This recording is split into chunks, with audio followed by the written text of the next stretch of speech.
बिस्मिल्लाहिर्रहमानिर्रहीम। लाखों करोड़ों दुरूदो सलाम मोहम्मद मुस्तफ़ा सल्लल्लाहु अलैहि वसल्लम और आले मोहम्मद पर। मैं हूं उमर दराज गोंदल। सुप्रीम कोर्ट के चीफ जस्टिस की और जजेस की भी समझ नहीं आ रही कि अचानक लगता है कि उनका मूड ऐसा है कि वो इलेक्शन केस से भी जान छुड़ा रहे हैं, वो बाकी से भी बस डंग टपाव के ऊपर चल रहा है। आज अचानक से चीफ जस्टिस को क्या हो गया, आज अचानक से मूड बदल गया और जजेस जो है उन्होंने हुकूमत की जान निकालने वाला काम किया। और उसके बाद जो नून लीग के हामी वहां पे रिपोर्टर्स हैं वो कह रहे हैं जी चीफ जस्टिस केस के बाद अब अटॉर्नी जनरल को नोटिस जारी होने के बावजूद उनको बायकॉट करना चाहिए, उन्हें दोबारा एहतजाज की कॉल देनी चाहिए कि ये इन्होंने क्या कर दिया। मैं जरा तफसील के साथ आपको बताता हूं। क्या चीफ जस्टिस ने बता दिया आपकी जान ना आपकी छूटने वाली है ना इलेक्शन कमीशन ऑफ पाकिस्तान की छूटने वाली है। किस तरह से, मैं आपको डिटेल बता देता हूं। पहली जो डिटेल शुरू हुई वो जो आप जानते हैं कि जब इलेक्शन का केस लगा हुआ था तो उस दिन सुप्रीम कोर्ट के सामने एहतजाज किया गया था। आज चीफ जस्टिस ने उस हवाले से बताया कि अदालती दरवाजे के ऊपर एहतजाज इंसाफ में रुकावट डालने के मुतरादिफ था। एक बात। दूसरी बात जो इंपॉर्टेंट है वो इलेक्शन के हवाले से है। आज पाकिस्तान तहरीक इंसाफ के जो वकील अली जफर हैं उन्होंने बड़े मौसर अंदाज के अंदर ये बताया और उन्होंने ये कहा कि 15 मई को मुझे लगा कि आइन मर गया है और उन्हें कहा मुझे लगा कि आइन कत्ल हो गया है। दो सूबों के अवाम असम्बलियों में अवामी नुमाइंदगी से महरूम है। आइन का इत्तलाक लाजमी है। मुझे नहीं लगता कोई जज ये कह सके कि 90 दिनों के बाद इंतखाबात कराए जाएं। सुप्रीम कोर्ट को इस केस का फैसला करना चाहिए। सिविल जज का भी एहतराम होना चाहिए। मुझे सुप्रीम कोर्ट के जजों पर भी कोई एतराज नहीं है। ये बड़ी जज्बाती उनकी गुफ्तगू थी कि सुप्रीम कोर्ट अपने फैसले के ऊपर तो अमल दरामद कराए। जिसके बाद अब इस हवाले से चीफ जस्टिस ने बड़े वाज़े अंदाज में यह बता दिया कि हुकूमत का अगर यह ख्याल है कि 14 मई वाला फैसला खत्म हो गया तो यह आपकी गलत फहमी है। उनका 14 मई को इलेक्शन का फैसला था, वो वक्त वापस नहीं लाया जा सकता। माजी में तोसी दी जाती रही, उसकी मिसालें मौजूद हैं। और जो 3 रुकनी बेंच आज बैठा हुआ था जिसमें चीफ जस्टिस खुद मौजूद थे, जस्टिस एजाजुल एहसन थे, जस्टिस मुनीब अख्तर थे और उन्होंने ये कहा कि 14 मई को इंतखाबात के फैसले को अब वापस लाना मुमकिन नहीं है। इंतखाबात तो नहीं हुए लेकिन हमने उसूल तय कर दिए हैं कि किन हालात के अंदर इंतखाबात मुलतवी हो सकते हैं और किन में नहीं हो सकते। अब अगली बात मैं जो आपको बताना चाहता हूं जिसमें इनकी परेशानी वाली बात है कि वो क्या है, उनका 90 रोज में इंतखाबात करवाना आईनी तकाजा है और सुप्रीम कोर्ट ने तकाजा किसी हद तक पूरा करने की कोशिश भी की।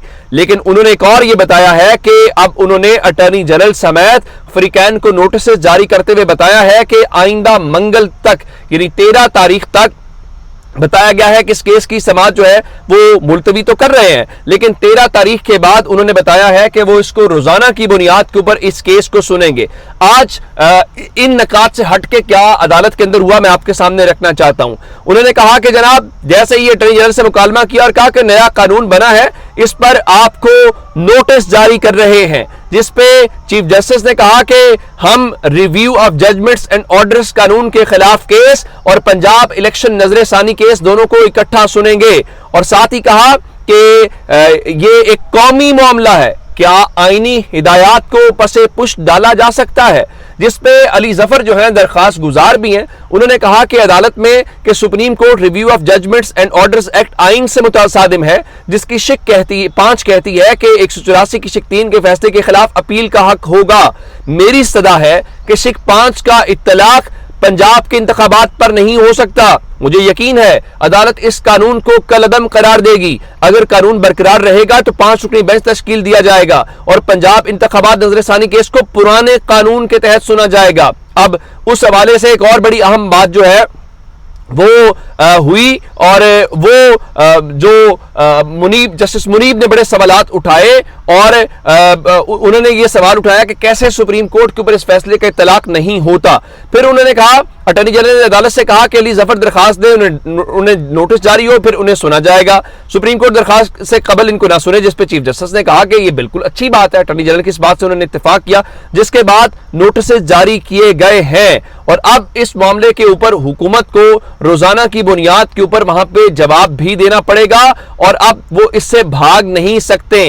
और अदालत ने आज बड़े वाज़ेह अंदाज में बता दिया है कि जनाब ہمیں بے شک آپ ڈراتے رہیں احتجاج کرتے رہیں اس سے یہ چیزیں ہٹے گی نہیں. اور ان کو یہ لگ رہا ہے اب وہ ایک پراپوگنڈا شروع کر دیا گیا کہ جناب چونکہ عمران خان کے اوپر پریشر ہے تو عمران دار جو ججز ہیں انہوں نے عدالتی محاذ کو گرم کرنے کا فیصلہ کر لیا تاکہ عمران خان کو ریلیف دیا جا سکے.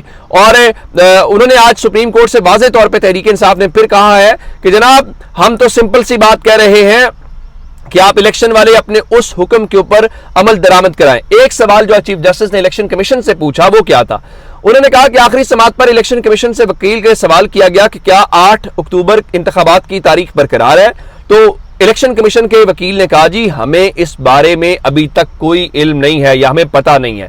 یہ تو ہو گئی سپریم کورٹ والی بات. تو سپریم کورٹ کے اندر حکومت کا جو خیال تھا کہ ہم اس چیز کو مینج کر لیں گے اور ہم اپنے طریقے سے چیزوں کو لے کے چلے جائیں گے، فی الحال وہ ہوتا ہوا دکھائی نہیں دے رہا. لیکن حکومت بڑی کامیابی کے ساتھ 1 سال مکمل کرنے کے بعد جو اقتصادی سروے کے متعلق خبریں آئی ہیں، حکومت رواں مالی سال اپنا کوئی بھی جو مقرر کردہ معاشی ہدف ہے اس کو حاصل نہیں کر سکی. رواں سال حکومت نے کہا تھا کہ معاشی شرح نمو جو ہے یعنی G D P growth rate, انہوں نے خود کہا تھا کہ وہ 5.01% ہوگا، لیکن وہ 5 کیا وہ تو 1% بھی نہیں رہا، 0.29% رہا ہے، یعنی 0.5% بھی پاکستان نے ترقی نہیں کی. اور اس کے علاوہ زراعت کے شعبے کی بات کریں تو اس کی شرح نمو جو ہے 3.9% مقرر کی تھی، 1.5% یعنی آدھے سے بھی کم رہی ہے. اب اس سے آپ اندازہ لگا لیجئے کہ صورتحال کہاں پہ ہے. اور باقی اہم فصلوں کی جو گروتھ ہے وہ منفی کے اندر رہی، یعنی وہ بھی کوئی چیز نہیں ہے. لیکن حکومت نے کیا کیا؟ حکومت نے بڑی کامیابی کے ساتھ اب عمران خان کے اوپر ایک اور جو مقدمہ ہے وہ درج کر دیا ہے. اور وہ مقدمہ کیا ہے؟ وہ مقدمہ یہ ہے کہ جناب وہ عمران خان اور بشرا بی بی کے خلاف جی وہ گھڑی والا کیس توشہ خانے والا پھر نکل آیا. تو اب بتایا گیا کہ جناب تھانہ کوسار میں پی ٹی آئی کے رہنماؤں شہزاد اکبر، زلفی بخاری اور فرح گوگی کو بھی نامزد کیا گیا ہے. اور اسلام آباد میں گھڑیوں کی جو دکان کا مالک ہے اس کی شکایت کے اوپر یہ کیا گیا ہے، اور اس کی وجہ یہ بتائی گئی ہے کہ جناب وہ جعلی رسیدیں گھڑی گئیں. تو جعلی رسیدوں کی بنیاد کے اوپر اب دوبارہ سے وہ عمران خان کے حوالے سے جو شخص ہے اس کو لانچ کیا گیا. اب مجھے یہ بتائیے اس سے آپ کو کیا فائدہ ملے گا؟ اگر آپ اتنے عرصے میں اس توشہ خانہ کے اوپر کوئی چیز نہیں بنا سکے تو میرا نہیں خیال کہ آپ اب بھی بنا سکیں گے. لیکن اگر آپ پھر بھی یہ غلط فہمی اپنی دور کرنا چاہتے ہیں تو چلے کر کے دیکھ لیتے ہیں. اب اگلی خبر جو میں آپ کو دینا چاہتا ہوں وہ ہے زمان پاک سے. اور زمان پاک سے خبر یہ ہے کہ وہاں پہ کل ہمیں خبر ملی تھی کہ ایک بڑی ملاقات ہونی ہے، اور وہ ملاقات شاہ محمود قریشی اور عمران خان کے درمیان ہے. چونکہ شاہ محمود قریشی کو جس بھی پیغام کے ساتھ بھیجا جا رہا ہے کہ آپ جائیں یا خان صاحب کو قائل کریں، وہ شام 4 بجے کے قریب بتایا گیا ہے کہ شاہ محمود قریشی کی ملاقات کا وقت کوئی اس کے آس پاس ہوگا اور ان کی ملاقات ہوگی. اب معلوم نہیں ہے کہ اب کیا اس میں سے نتیجہ نکلتا ہے، کیونکہ آج بڑی ایکٹیویٹیز لاہور کے اندر ہیں. آج رات کو علیم خان نے بھی جہانگیر خان ترین کے اعزاز میں ایک عشائیہ رکھا ہوا ہے، اور خبر یہ ہے کہ کل ممکنہ طور پہ جہانگیر خان ترین نئی سیاسی جماعت کا بھی اعلان کر سکتے ہیں. اور اس سیاسی جماعت میں بتایا گیا شاید پرویز خٹک کو سیکرٹری جنرل کا عہدہ دیا جائے، یہ بھی بڑی اچھی بات ہے. لیکن عمران خان اور شاہ محمود قریشی کی ملاقات ہی آج سب سے بڑی ملاقات ہوگی کہ اس ملاقات کے بعد گفتگو کیا ہوتی ہے، خبر کیا آتی ہے، اور تحریک انصاف کی اب اگلا لاہ عمل کیا ہوتا ہے. کیونکہ لوگ یہی کہہ رہے ہیں کہ شاہ محمود قریشی کو ایک فارمولہ دیا گیا ہے، اور اس فارمولے کے بعد اب عمران خان اس کے اوپر قائل ہو پاتے ہیں نہیں ہو پاتے، یا شاہ محمود قریشی قائل کر پاتے ہیں نہیں کر پاتے، یہ اب چند گھنٹوں کی بات ہے. اور آج شام تک بہت ساری چیزیں، منظرنامہ کافی حد تک کلیئر ہوتا ہوا دکھائی دے گا کہ اب ڈائریکشن کس میں چیزیں جاتی ہے. اپنا بہت سارا خیال رکھیے گا. خدا حافظ.